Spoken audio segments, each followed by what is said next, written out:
Sabi sa Biblia, tayo po daw galing sa alabok. Ang tanong ko po, saan po ang galing ang Diyos? Kung Biblia ang pagbabatayan natin, alam mo kasi kapatid, ganito, no? Yamang nagpakilala ka doon sa na atheist, I think I have to answer you the way that will be convincing to you.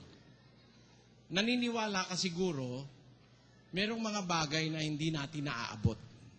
Okay?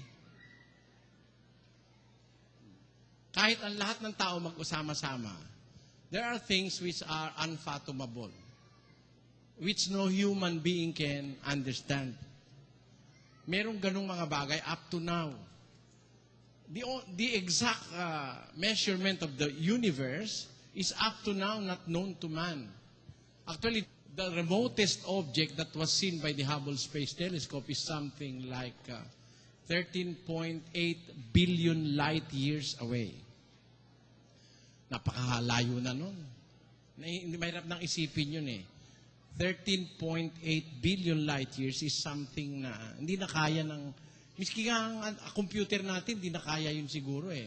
Kung ilang zero ang gagamitin mo ron eh. Kaya hanggang ngayon, meron pang mga things not known to man. At ang isa sa mga bagay na hindi natin makukuha, yung pinanggalingan ng Diyos.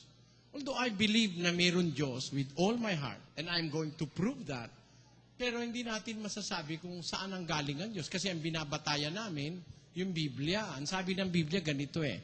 Sa 90 ng awit, ganito sinasabi sa 2. Bago nalabas ang mga bundok, o bago mo nilikha ang lupa at ang sanglibutan, mula nga ng walang pasimula hanggang sa walang hanggan, ikaw ang Diyos.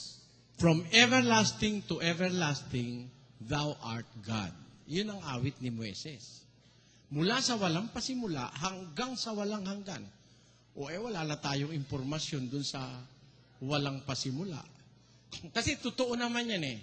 Although merong hindi naniniwala na ang Diyos ay mula sa walang hanggan at papunta sa walang hanggan, merong hindi naniniwala. Pero evidences that we have, physical as they are, will prove that there is eternity really. Yun lang paniniwala ng siyentipiko ngayon na ang universo ay 15 billion taon. 15 billion years is not joke. Napakahaba nun. Nung nakalipas na yun. At meron pang hinaharap. Yun lang 1 million taon, mahirap. Isulat mo lang yung 1 million eh. Merong isang tao, sinulat niya yung 1 million. 1, 2, 3, 4. It took him 14 years. From 1 to 1 million. 1 to 1 million pa lang yun eh. Sinulat niya, no? Walang tigil. Umabot siya ng mahigit na 10 taon eh. Yung pang-billion, ano? Tapos ang universo raw, 15 billion taon. Kung titignan mo sa mga elements that are existing in the universe now, the elements suggest that they have existed for the last 15 billion years. Paano natin ngayon yung kukunin yung umpisa ng 15 billion? Yung palang universe natin, di na alam natin kung kailan nag-umpisa talaga eksakto eh.